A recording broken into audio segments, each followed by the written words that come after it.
Hi hello guys, it's me V J. വീട്ടിലിരുന്ന് ഒരു പണിയില്ലെന്ന് ആലോചിച്ചപ്പം കിട്ടിയ ഐഡിയ ആണ് ഗൈസ് ഇത്.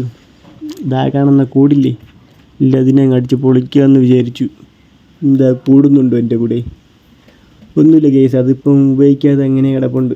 അപ്പോൾ അതുകൂടി മാറിയാൽ നമുക്ക് കുറച്ച് സ്പേസ് കിട്ടുമല്ലോ എന്ന് ആലോചിച്ച് തുടങ്ങിയതാണ്. ഒരു കാര്യമില്ല, വെറും കകപ്പ്. ചുമ്മാ ഇരുന്നിരുന്ന് കിട്ടുകയില്ലേ. അപ്പോൾ ആ ഷീറ്റങ്ങ് ഇളക്കാമെന്ന് വിചാരിച്ച് നോക്കിയപ്പോൾ അതിൻ്റെ മുകളിൽ 10-20 കല്ലും എടുത്ത് വെച്ചിരിക്കുന്നു.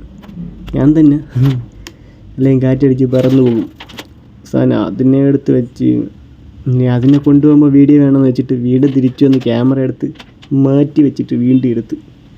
എങ്ങനെയുണ്ട് ഗൈസ് എൻ്റെ ഐഡിയ? അപ്പോൾ നമുക്ക് അടിച്ച് പൊളിക്കാം. കുറച്ച് പാടാണ് ഗൈസ് ഇത്, കാരണം വലയിൽ നല്ല പിടുത്തമുണ്ടായിരുന്നു. തുരുമ്പിച്ചിരിക്കുന്നതാണ് ഗൈസ്, എന്നിട്ട് ഇത്രയും പിടുത്തമോ? ഞാൻ തന്നെ ഞെട്ടിപ്പോയി. തുരുമ്പിച്ചിരുന്നിട്ട് പറഞ്ഞിട്ട് കാര്യമില്ല, എൻ്റെ കൈയെല്ലാം മുറിഞ്ഞു. കുറേ കിട്ടി ഗൈസ് കയ്യിൽ, അത്രയ്ക്ക് തുരുമ്പുണ്ടായിരുന്നു. സെപ്റ്റിക് ആവുമെന്ന് ഡൗട്ടുണ്ട് എനിക്ക്. എന്നാണ് ഈ ഒടുക്കത്തെ കാറ്റ്, എവിടെ നിന്നില്ലാത്ത കാറ്റ്. നിങ്ങൾക്ക് വീഡിയോയിൽ കാണാൻ പറ്റുന്ന സ്പീഡാണ്. നല്ല കാറ്റുണ്ട് ഗൈസ്, നല്ല കാറ്റ്.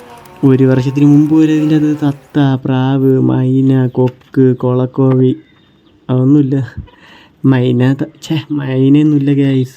എന്തുട്ട് ഞാൻ പറയണേ?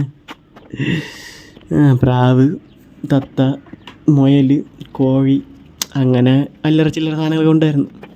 ഇവിടെ മാത്രമല്ല, ഞാൻ ഇപ്പം നിൽക്കുന്നില്ലേ, അപ്പുറ സൈഡൊക്കെ കുറച്ച് കൂടുണ്ടായിരുന്നു. അതൊക്കെ നേരത്തെ അടിച്ചു പൊട്ടിച്ച്.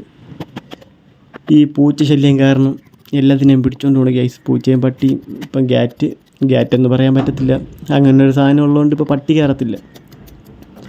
പിന്നെ ഈ പ്രാവൊന്നും ഇപ്പോൾ അകത്ത് കൂടിൻ്റെ അകത്ത് കയറത്തില്ല.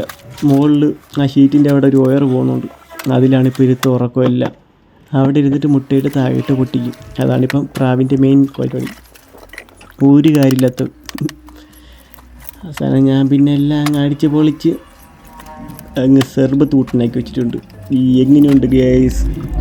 എല്ലാം ഓക്കെ ഗൈസ്. ഇതിൻ്റെ മുകളിൽ ഈ കോൺക്രീറ്റ് ആണെന്ന് പറഞ്ഞ സാധനം ഇരിപ്പുണ്ടായിരുന്നു. പക്ഷെ എൻ്റെ പൊന്നെ, എന്തു ടൈറ്റ് അത്! എത്ര ആക്കിയിട്ടും അത് പറഞ്ഞില്ല, ടൈറ്റായിട്ട് അങ്ങനെ ഇരിക്കുന്നു. ഇതും ചെയ്തുകൊണ്ടിരുന്നപ്പോൾ അടുത്ത പണി ടാങ്ക് കൊണ്ടുവന്നു ഗൈസ്. ഇപ്പം ഞാൻ ബാഹുബലിയാവാൻ പോകുന്നു.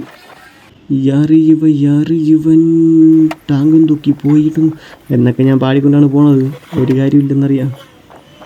അവസാനം വണ്ടിക്ക് പൈസയും കൊടുത്ത് വിട്ടിട്ട് ഞാൻ തിരിച്ചു വന്ന് പഴയ പണി എന്നെ ചെയ്യാൻ തുടങ്ങി.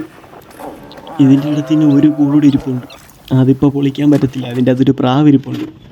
അപ്പോൾ ആ പ്രാവൊന്ന് പുറത്തിറങ്ങി തുടങ്ങിയാൽ ആ കൂടിനെ മാറ്റാൻ പറ്റും.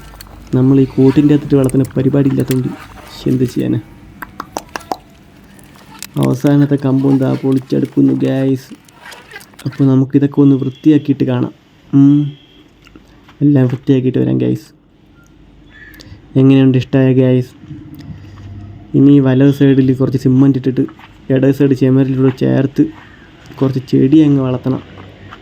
പ്രാവ് കണ്ടോ ഗൈസ്? ഒരു പ്രാവുണ്ട്, പാവം പ്രാവ് ഗൈസ്. ഇത് ഇഷ്ടമാവില്ലെന്ന് എനിക്കറിയാം. ഇഷ്ടമായാൽ ലൈക്ക് അടിക്കുക. പിന്നെ ഇത്രയും പണി ചെയ്തപ്പോൾ പിന്നെ മുറ്റവും കൂടി അങ്ങ് തൂക്കാമെന്ന് വിചാരിച്ചിട്ട് ഞാൻ മുറ്റവും അങ്ങ് അടിച്ചു വാരി.